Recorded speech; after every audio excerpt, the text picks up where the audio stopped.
We are going, heaven knows where we are going, but we know we will get there.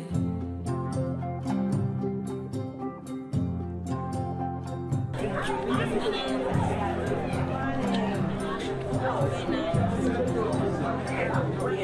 are going, heaven knows where we are going, but we know we will get there. Good afternoon to you all. Good afternoon. I officially welcome you all to the historical Cape Coast Slave Castle. My name is Harry and I'll be your guide, but I want us to start our tour from this very point. We're going to move in, please. Be mindful of your head. Please come. Boom, boom, boom, boom, boom, boom. We will get there. Heaven knows how we will get there. We know we will get there.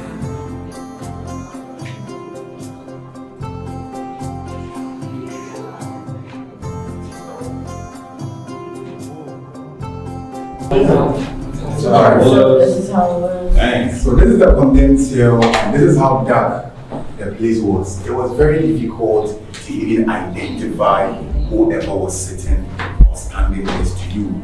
Now there were 3 doors leading to this side. The 2 in the middle has been taken off, left to the last one. Now even the last one, you can still feel the heat in here. You can imagine all the 3 doors are locked up. No food, no water was given to them. They were still in chains and shackles, out of suffocation and starvation. Nobody survived in here. Nobody comes in here, goes back alive because of the conditions that existed in here. How many were there here? So was this punishment, or was it like whoever survives here can go? In less than 72 hours, nobody was going to survive. The idea was to kill them, but they just want them to suffer before they die. In here, it could be 1, it could be more than 1, depending on the number of people they claim they were rebellious. Are we going to step out? Yeah. This is a female punishment cell. Now, the first one was up there was meant for only men. This is for the women. Now, Europeans that left Europe to trade in Africa, they never came to Africa with their wives. They came here alone. For that reason, they were abusing the enslaved African women sexually. Those of the women who resisted were away from the officials. They were beaten up and later locked in here. A very huge metal beam in the side, and food and water was given to them through the side. There is an open space in here. That is where they had to defecate and urinate. So those of the women who said they were not going to allow themselves to be abused by these Europeans, they were the ones kept in here from 7 to 10 days before later they were released back into the dungeon. So the whole idea behind this cell, it was just to frustrate the women so that whenever they wanted to abuse them, they can have their way through. So please, you can have a look at it.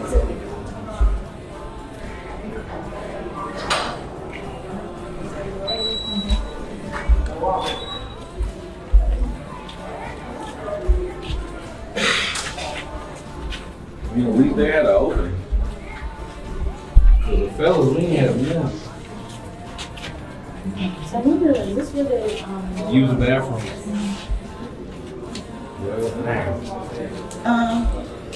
that little opening right here? Was that that? The little opening right here? Women have 2 separate chambers. This is the first chamber. We have the second chamber just opposite us. Each chamber held 150 women together with their children in here. They were not allowed to move outside. They defecated, urinated, vomited. They had their menstruation in here. They sat and slept around their own mess. The three spaces up here was their sources of light and ventilation. Now those of the women who were found pregnant in the dungeon as a result of officials in the castle abusing them. The British had stone houses within the community, so that is where these pregnant women were taken to. Now 3 months after delivery, oftentimes there were 2 girls that was involved.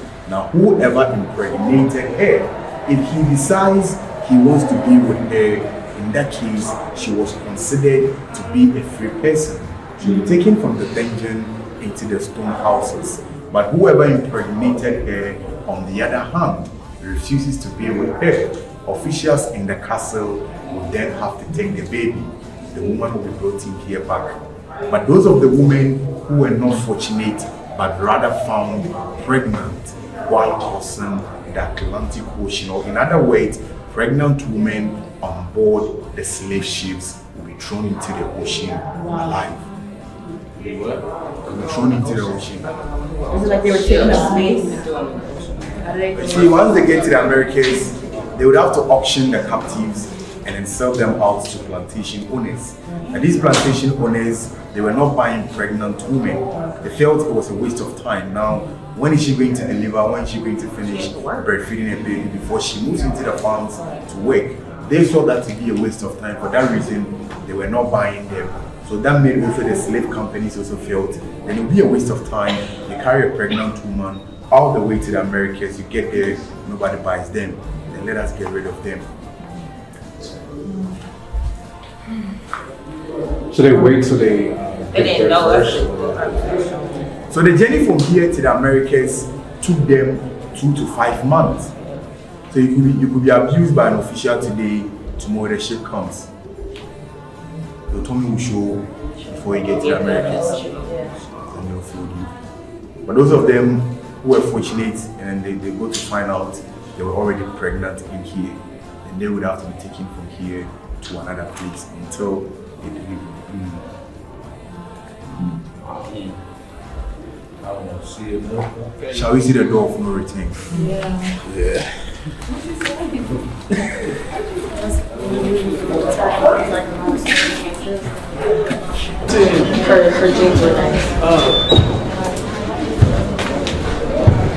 So this is the door of no return. Final exit for enslaved Africans. Enslaved Africans who went through this door lost contact with Africa. They lost their names, they lost their identity while they went through this door. But the door itself, it wasn't big as we see now.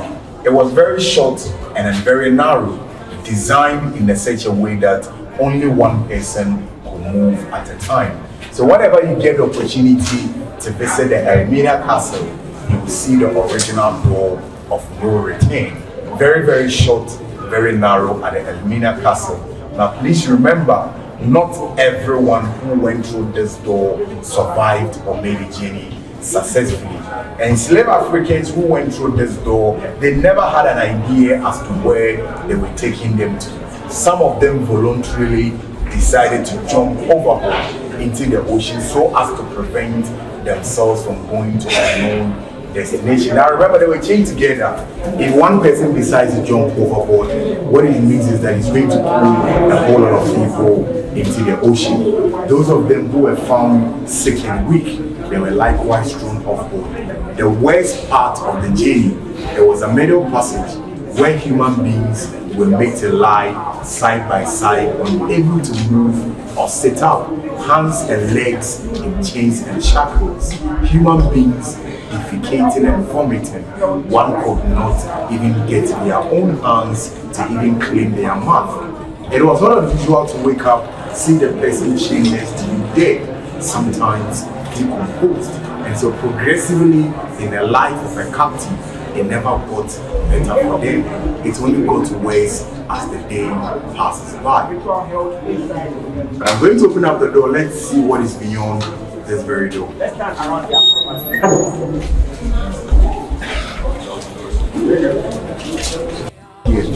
Once all the captives move out here, they would have to descend the stairs to the shore. If not for the stones being arranged this way, the ocean used to come very closer. But it was still shallow from this side. So bigger ships would have to dock 70 to 100 meters away from this side. They convey the captives with smaller boats to the bigger ones, and the journey continues from there. Now the floating casket the Europeans refers to as ships had names like Jesus, Glory of Africa, God is able, Brotherhood, Liberty, Hope. These were names for slave ships. But today this side is a fishing community now, a fishing community for the indigenous people in the town. But let's have a look on top of the door. Please, what do you see? Of two enslaved Africans were brought from New York and Jamaica, representing the people of the diaspora. Basically, the two bones is representing millions of Africans who left these shores and never returned back again. Now, the two bones were brought down to Accra. When you are traveling from Accra to Cape Coast, there is a village along the way called Abanze, where you can locate Fort Amsterdam just up on the hill. From Accra to Abanze, they traveled by road. But from Abanze to this part of the castle, all the crew decided not to travel by road again. Now, if they are coming to the castle, they need to get here through the ocean. But why through the ocean? It is because the ancestors were taken to the Americas through the Atlantic Ocean. If the descendants of the ancestors are returning back home, then there is a need for them to also use the oceans. Now they got here, a very short but very impressive ceremony was then gets right into the door. And after the ceremony, the two bones were ushered through the door of a return. That ceremony, it was very symbolic. The meaning of that ceremony means the chains have been broken. And for that matter, our brothers and sisters in the diaspora should now return back home. Let us not forget that Black Americans, they are not white people. They are not from America. They are all from Africa. It is because of the injustice that occurred here. That is how come today they find themselves in the Americas, in the Caribbean. The door of return is to bring back home our brothers and sisters who left these very shores 400 years ago and never returned back again. We are asking them to return back home, for there is no place like home. So later the two mortal remains were reburied at Asalamanson slave market, where the captives took their final bath, connecting the male dungeon to this very point. So when the slave ships are in for the men to move, the men wouldn't have to use the main entrance of the male dungeon, no. Rather, they would have to go through the underground passage. So we have the entrance of the passage inside the male dungeon. That is the end of the passage. So all the men would have to walk through till they get to this point. The woman needs to join the men in here. This side becomes the final exit into the ships. But sometimes the waves from the ocean, it was sometimes very rough. So this side has to be blocked off. Now when this side was blocked off, that is when they created the door of no return. But this side was the initial exit. But in the passage itself, it has been blocked. We can't walk through the passage. But we'll be able to see how big the passage is, where exactly the tunnel starts. So in the meantime, we'll move upstairs. We'll see how big the underground looks like. Later we'll move into the middle, then you can see the entrance of the passage. But this is the exit. We can't walk through. So let's see how big it looks like.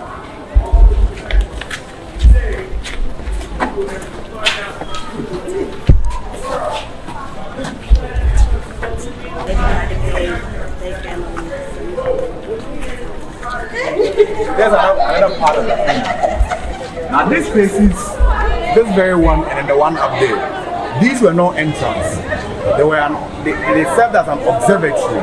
So a soldier needs to be out here with a gun. Now all he does is to make sure everyone moves down into the ship. But this side it looks a bit shallow because it's getting to an end. But we'll see the actual tunnel from this side, which is about 13 feet from this side. So let's. This is how they get in the ship. On the ship. This will lead them to the door of no return. I just want you to know or see how big the passage looks like. So who controls this? Now. Not now at the time. This is an English castle. It was managed by the English. From year. From here. Where did he go? Or you don't drop any of your gadgets. Because it's 13 feet. Wow. So the ship will be right there. No, they going that way. That's going down the steps. How far were they traveling to capture? So many of these enslaved Africans, many of them were prisoners of war. So at the initial stages of the trade, the Europeans themselves would have to move to the hinterlands. They destroy villages and then get the people down here. But at some point in time, that was not helping them. So they would then have to take advantage of the already intertribal wars that was happening in Africa. They supply guns to Africans to fight among themselves, so they get them the prisoners of war. So losers of these wars will be sold into slavery. Some people who also committed certain offenses within the society, they were also sold into slavery.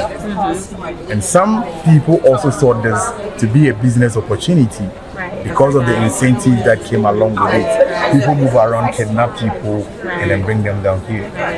So this, it has been unveiled out here just to tell the whole world that President Obama and the family has been here. Wow. The big question lies that, is slavery over? No, slavery is not over. It is still going on in different ways, in different forms. But please, as you come here today to learn about this history, let us all go back home. Let us educate our families, our friends about what we've learned today. Africans, people of African descent, never again should we allow ourselves to be oppressed, dominated, through to fighting one another. For it is only in unity that we can make Africa a better place. Africans, people of African descent, never again should we allow a handful of people walk into Africa, seize our people, and then sell them into slavery. Never again should we allow such injustice to repeat itself again. Divided, we are weak. Together, we are much, much stronger. Let us stay together as one people. Let us stay together in unity. And let us make Africa a better place. For there is no place to call our home than to call Africa our home. Let's ensure Africa becomes a better place. And I know together we can all make Africa a better place. So let us, in our own small way, contribute to the success of Africa so we can make Africa great again.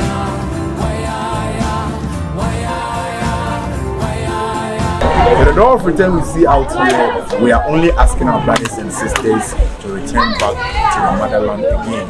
So on this point, I would want to say Akwaba to you all for returning back to the motherland again. Woo! Good. Smile. Everybody say Ghana. Ghana. Then please wave.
How we will get there, but we know we will.